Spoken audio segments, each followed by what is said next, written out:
कहते हैं, और वही तीनों लोकों में प्रवेश करके सबका धारण पोषण करता है। वो अव्यय ईश्वर है, वो वास्तव में अविनाशी परमात्मा है।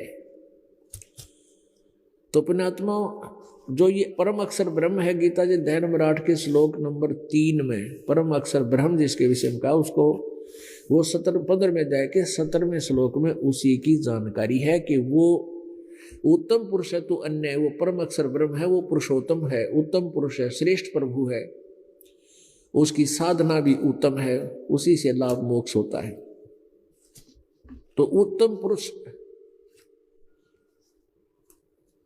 वो जो परमेश्वर है उसको परमेश्वर भी कहते हैं, उसको सतपुरुष भी कहते हैं। सतपुरुष माने अविनाशी परमात्मा, पुरुष माने प्रभु, मालिक, राम कहो, अल्लाह कहो, खुदा कहो, गॉड कहो, साहिब कहो।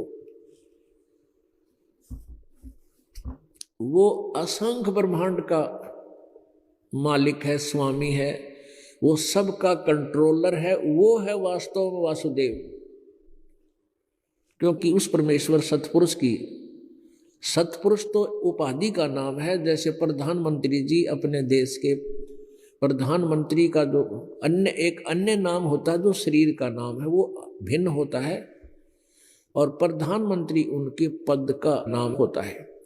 ऐसे ही सतपुरुष तो पद है और कबीर उसका नाम है। परमेश्वर के शरीर का नाम कबीर देव है। हम जैसे वेदों में उसको कबीर देव कहा, हम उसको कबीर देव, कबीर साहब, देव कहो चाहे साहब कहो। और कुरान शरीफ में उसे अल्लाह अकबर कहा है, अल्लाह कबीर, अकबर कहो चाहे अकबरी। ये ऐसे भाषा में लिखने का अंतर हो जाता है, अरबी, उर्दू और फारसी, इन तीनों भाषाओं का समावेश है पवित्र कुरान शरीफ में। अधिकतर उसमें अरबी भाषा है। अरबी भाषा में कबीर होता है, फारसी भाषा में अकबरू कहते हैं, अकबरी। तो अल्लाह माने भगवान, गॉड, साहब, देव, देव को चाहे अल्लाह को। अल्लाह कबीर, अल्लाह कबीर, कबीर अल्लाह, कबीर देव और कबीर साहब, ये नाम है शरीर के परमात्मा के। और सतपुरुष, अमर पुरुष, परम अक्षर ब्रह्म, परम अक्षर पुरुष, ये उनकी उपाधि है।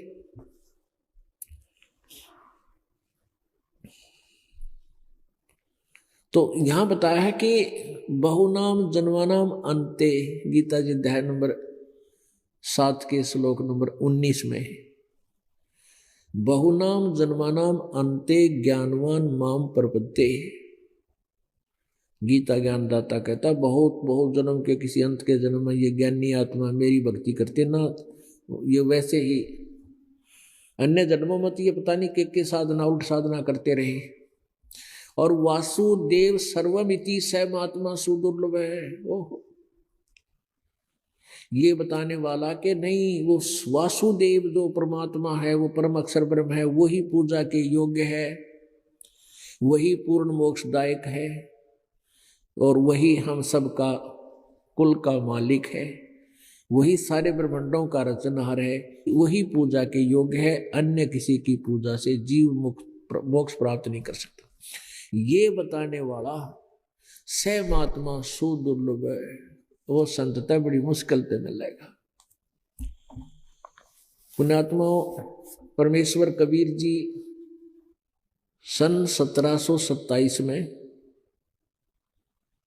गांव छुडानी, जिला झज्जर, हरियाणा प्रांत में एक 10 वर्षीय बालक गरीबदास जी को आकर, सतलोक से आकर, सहशरीर आकर के मिले थे, और उनकी आत्मा को, उन शरीर को हाँ छोड़ गए, उनकी आत्मा को ऊपर के ब्रह्मांडों से परिचित कराया। श्री ब्रह्मा जी, श्री विष्णु जी, श्री शिव जी आदि के लोक और वहां हो रही प्रक्रिया से परिचित कराया। सभी नरक स्वर्ग दिखाए, धर्मराज का लोक दिखाया, वहाँ के किस प्रकार अकाउंट होता है प्राणियों का, वहाँ क्या बुरा हाल होता है। फिर काल दिखाया, जहाँ ये काल रहता है 1 लाख जीवों को प्रतिदिन खाता है। फिर सत्संग ब्रह्मांड को पार करके परब्रह्म के वो सतलोक में गए परमात्मा कबीर जी उस गरीबदास जी की आत्मा को लेकर।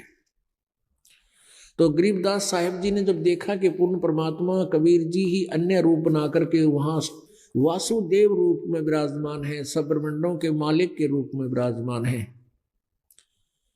और गरीबदास जी के देखते ही देखते जो नीचे से शरीर गया था एक महात्मा के रूप में कबीर जी, जिंदा संत के रूप में कबीर जी आए हुए थे, उसी रूप में ऊपर गए थे।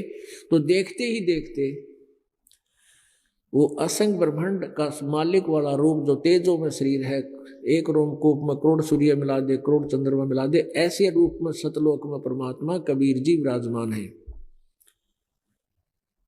और ये अनाड़ी संत कहते हैं परमात्मा निराकार है, वहां तो प्रकाश ही प्रकाश है सतलोक में। जब सतलोक में परमात्मा है ही नहीं, हम टिंडे लेंगे वहां जाकर, हम क्या करेंगे बता? इसे अनाथ यहाँ पर, इसे अनाथ वहां पर। हम परमात्मा के दर्शनार्थ जा रहे हैं, अपने मालिक के दर्शन किया करेंगे, उनसे प्यार से बतलाया करेंगे, वहां रहा करेंगे, इसलिए तो जा रहे हैं। तो वहां गरीबदास साहिब जी ने देखा, ओए होए, असंख्य ब्रह्मांडों के कुल मालिक के रूप में परमात्मा एक बहुत बड़े सफेद गुम्बज के अंदर एक सुंदर सिंहासन पर विराजमान है। और कबीर परमात्मा अपना ही दूसरा रूप बना करके छुड़ानी में जब गरीबदास जी से मिले थे, एक जिंदा महात्मा का रूप बना कर आए थे। जिंदा महात्मा मुसलमानों में होते हैं, एक काला कपड़ा पहनते हैं जिसको चुग्गा कहते हैं, चोगा एक ही होता है वो, और एक कच्छा पहनते गोड्डों तक का, और एक काला टोप पहनते, दाढ़ी बड़ी होती है, बाल भी छोटे बड़े ही होते हैं, घने बड़े नहीं। इस रूप में नीचे आए थे, इस रूप में ऊपर सतलोक में पहुंच गए। गरीबदास जी साथ है उनकी आत्मा। तो वहां परमात्मा ही दूसरे रूप में सतलोक के सिंहासन पर विराजमान देखे। तो गरीबदास जी ने सोचा कि ये है परमात्मा पूर्ण जो तख्त पर बैठा है। इतने में कबीर जी चवर करने लगे, जो नीचे से गया था वो रूप अपने ही दूसरे रूप पर चवर कर रहे हैं तख्त पर बैठे पर। गरीबदास जी ने सोचा ये कबीर तो यहाँ का कोई नौकर होगा इस भगवान का। इतने में जो तख्त पर बैठा था प्रभु वो खड़ा हुआ, तेजों में शरीर जिसके एक रोमकूप में करोड़ सूर्य मिला दे, करोड़ चंद्रमा, तो भी परमात्मा के एक रोमकूप की रोशनी अधिक है। ऐसा तेजों में शरीर परमात्मा खड़ा हुआ, और नीचे से गए हुए जिंदा के रूप में वो परमात्मा कबीर जी विराजमान हुए सिंहासन पर, और वो तेजों में शरीर चवर करने लग गया उस नीचे से गए हुए परमात्मा के ऊपर। 10 वर्षीय बालक गरीबदास जी ये कौतुक देख रहे हैं, लीला देख रहे हैं, और सोच रहे हैं कि इस महात्मा के ऊपर भगवान क्यों इतनी चवर कर रहा है, इसकी सेवा कर रहा है, ये क्या माजरा है। इतने में वो तेजों में शरीर कबीर जी में समा गया, उस जिंदा महात्मा के अंदर समा गया। अकेले कबीर परमात्मा जी जो बनारस में काशी में 120 वर्ष जुलाहे की भूमिका करके गए थे, उसी रूप में उस वासुदेव वाले सिंहासन पर विराजमान हो गए। तब परमात्मा ने कहा कि जा गरीबदास वापस जा, तेरे शरीर को अंत करने वाले हैं। उधर से बच्चे को मृत जानकर शमशान घाट पर ले जाके चिता पर रख दिया था, अग्नि जलाने ही वाले थे।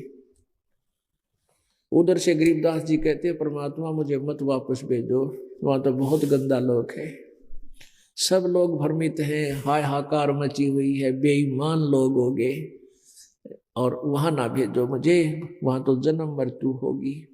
परमात्मा ने कहा बेटा तू भक्ति करना, मैं तेरे साथ रहूंगा, चिंता ना कर, और जाके मेरी गवाही दे, ढंडोरा पीट दे दुनिया में। आने वाले समय में तेरे द्वारा दी गई गवाही मेरे बच्चों को पहचान करावेगी। तो गरीबदास जी को वापस भेज दिया। अंतिम संस्कार करने ही वाले थे, तब एकदम बच्चे के शरीर में आत्मा आ गई और ऐसे हिला सारा शरीर, बंधन टूट गए जो बांध रखे थे शव के ऊपर, और उठ के फिर वो चल पड़े।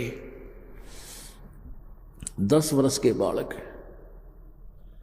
और फिर वो वाणी जो परमात्मा कबीर जी ने अपना ज्ञान, जैसे एक मोबाइल से दूसरे मोबाइल में फिल्म की फिल्म फीड हो जाती है, इसी प्रकार परमात्मा ने अपना ज्ञान गरीबदास जी के अंतःकरण में उस कंप्यूटर में फीड कर दिया। फिर उस ज्ञान से परिचित होकर के गरीबदास जी महाराज ने ढंडोरा पीटा, जगह जगह कहा, हम सुल्तानी नानक तारे दादू को उपदेश दिया, जात जुलाहा भेद न पाया, युका सीमा है कबीर होया। होय होय। जब गरीबदास महाराज जी ने ये अमृतवाणी बोलनी शुरू की, लोगों ने उनको बावड़ा कहा, मेंटल बताया। एक दादूपंथी संत गोपाल दास जी आए, उन्होंने उन गरीबदास जी द्वारा बोली गई वाणी के महत्व को समझा, क्योंकि वो संतों की वाणी को समझता था। तब उसने गांव वाले से कहा, अरे गांव वाले हो, तुम हो मेंटल, ये बालक मेंटल कोई ना, ये तो अनमोल ज्ञान बोल रहा है। गोपाल दास जी एक बनिए के घर, उसका जन्म था, बनिए के घर उत्पन्न था, वो सेठ के घर, कुछ लेखन कार्य जाना था हिंदी का। तो उसने गरीबदास जी से प्रार्थना की कि हे प्रभु, ये वाणी लिखा दो, कलयुग में बहुत काम आवेगी, जीवों का उद्धार करावेगी।